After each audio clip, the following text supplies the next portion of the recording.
Where would I be if not broken down in a random hotel parking lot on the side of the highway with a flat tire? What's going on, guys? My name is Nick and welcome back to Olsen Auto. If you're new to the channel, this is what I do. I break down a lot. Anywho, you guys don't care about that. I was just on my way back home. I was gonna start vlogging when I got home, and I just got back. Oh, I was just leaving college to go home, and then this happened. This sucks. So I was on the highway and I figured, this car is pulling to the right a bit more than usual. I wonder what's up. So I think, could be a flat tire, bent tie rod. It's also shaking a lot too, but only when I'm turning to the right. When I'm turning to the left, like to merge into another lane to the left, it's mint. So I was like, it's definitely gonna be a flat tire. And I also thought it could be something suspension-wise. I've been doing a lot of burnouts, so I was like, maybe an axle, something stupid, maybe I hit a pothole and don't remember it. But lo and behold, I went to put air in at a rest stop and it had 2 pounds of pressure in it, which is kind of funny.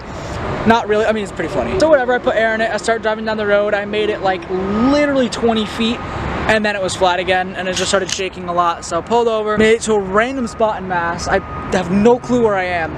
But AAA's on the way, got those free 100 miles of towing. Once the car is on the flatbed, I'll show you guys that, hopefully.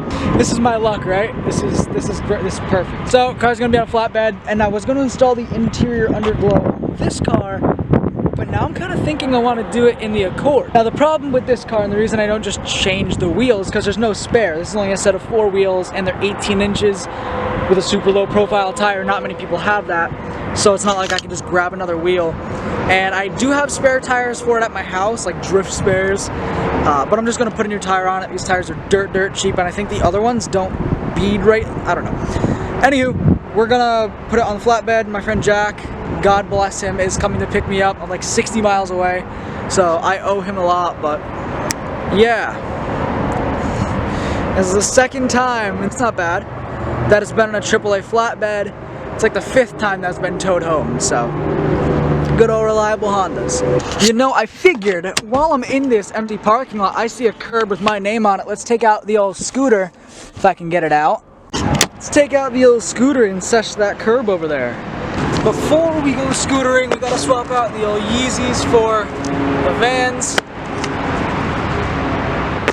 All right, let's go.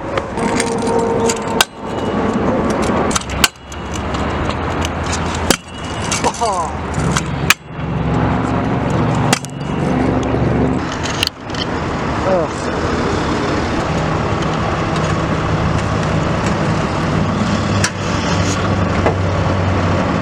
I think that tire's flat. Holy crap. A little low. Alright, Henry's Towing of North Attleboro. Let's see how you do. Bye, Rudy. Well, Lude's gone. As you can see, the battery's about to die, but the only thing I grabbed from my car was my phone, my wallet, my camera bag, and my camera. You guys see where my priorities are at. So, waiting on Jack. When Jack gets here, I owe him a very big thank you. Just waiting in the parking lot, just sitting down, waiting. You definitely don't want to be eating mozzarella sticks at my house, or going on a date with my girlfriend. No, this is fun. This is good. This is a learning experience. Whoa, I have not been in the Accord in 2 weeks, so this is, it has been driven, it hasn't been sitting those 2 weeks. This is the first. I've not been in this car in a while. So I bought this. It's an interior underglow kit. I bought it from Amazon. It's got 6 LED strips. I don't know why there's 6. I don't know where I'm going to put the other 2. It's got the receiver, and yeah, we're gonna rig it up. Yeah, you guys get the idea. We're gonna put it in the footwells. Again, I'm not sure where I'm gonna put the other 2. Maybe I'll run them up here. No, it's gonna hit the door. I don't know where I'm gonna run the other 2 yet, but we'll figure it out. First thing I want to do is plug it in, which should just be a power cord, and then plug it into the lights. And I want to see if they actually work, so let's do that. Alright, so I got the strips plugged in and working. They do work, which is awesome. I got it connected to the phone app. It actually works pretty good, I'll be honest. And they're pretty bright. Again, there's 6 strips. I'm not sure where I'm going to put the other 2 quite yet. Might go under here. I don't want to put it on the door though, it's going to be a pain. We'll figure it out for sure, but for now, I'm going to start tucking some wires and hope for the best. There's the Prelude! Oh my gosh, it's back! Oh, you know that exhaust scraped. What the fuck? Right on the Prelude.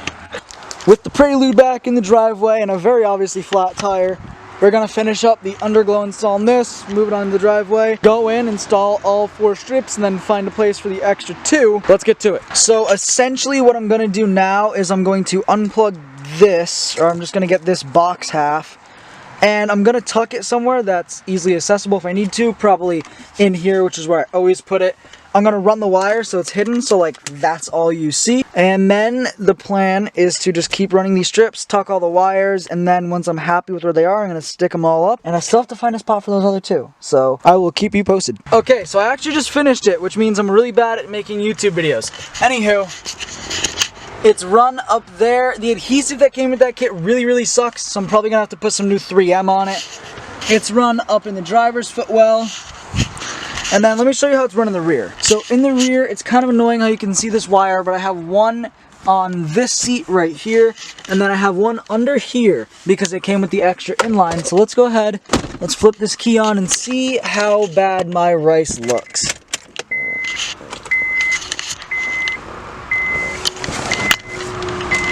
Now, of course, it's daytime, kind of hard to tell, but you guys get the idea. It's actually kind of cool. In the app, let me show you guys the app, because the app has a bunch of cool features. Alright, so here is the app. As you can see, you hit it, it changes color. This wheel actually works, unlike some other kits, which is awesome. And then there are over 200 modes, which is pretty badass. I actually really like some of these modes. So it's pretty cool. So far I recommend this kit. It seems like it works pretty well. The app actually connects really fast. Tons of different options. It's not bad. The adhesive sucks, so you're probably gonna have to get different adhesive, but overall, it seems pretty legit. So before I end this video, I wanna show you guys how I ran these wires so you can do something similar on your car. I'm gonna go to the passenger side. So basically, if you wanna run these wires, the first thing you have to think about is power. So obviously you're gonna run it to either something like this, ignore the sketchiness about that. And then what I do with all my interior underglows, I just get the wire away as fast as possible. I run it in between the seat where you can see there's a mess of wires, but you don't really see them unless you're looking for them. And then from there, I get the 2 shortest strands and I run them up. I tuck them under this trim piece right here. So there are wires under there. And then I run it. And obviously you can see that wire, which isn't ideal. I might actually pull it a bit longer, which I can do. And then I'm probably just gonna tack it up there with some tape, because obviously you don't want it dangling everywhere. Maybe I'll tuck it up here. Basically, I just don't want my passenger kicking it and ripping my light strip off. So I'm probably just gonna tack that up with some double-sided tape. Same on the other side. What I did to run it was I went through here. There's a little hole in my carpet right in the center area. You just go through, and then same idea, hide the wire. You want to make sure you're not kicking it. Now for this side on the back, same idea, you're gonna run it. I run it all the way back. Let me get this thing forward for you. And basically this one's pretty easy. Since this one's in line, meaning it has a wire in and a wire out, I just run it right there. This adhesive actually doesn't seem too bad. Ran it, wire comes. Again, kind of messy, not ideal. Not exactly how I wanted it, but I've seen worse. And then I go under this trim, and then I come out of the trim right here, just so it's not too difficult if I ever have to remove it. And then the wires are tucked inside of the seat, and then it's the exact same on the other side. So I didn't expect to start the vlog with a flat tire. Let me show you guys the blowout. Before I close this video, took the wheel off. I wanted to see what went wrong. It ain't hard. Scooby, it ain't hard to miss. You look around, okay. Decent tire, right? Good tread life. Oh, right where the tire says reinforced, there's a little hole there, yeah? It just ripped clean through. I don't remember hitting any crazy potholes. I'm not sure what could have caused this, but that's probably why it was losing so much air, pulling to the right and shaking, if I had to guess. So obviously that's why the tire blew out. Got it set. We should be good to fix it this weekend. I'm gonna take the Accord back to college. I'm gonna end that video here. If you guys liked it, I know it's a little all over the place. Got the interior underglow done in the Accord, broke down in the Prelude. another day in the life. If you guys did like it, be sure to hit that like button, subscribe, and hit the notification bell if you guys haven't already. But thank you guys so much for watching, and I'll see you in the next one.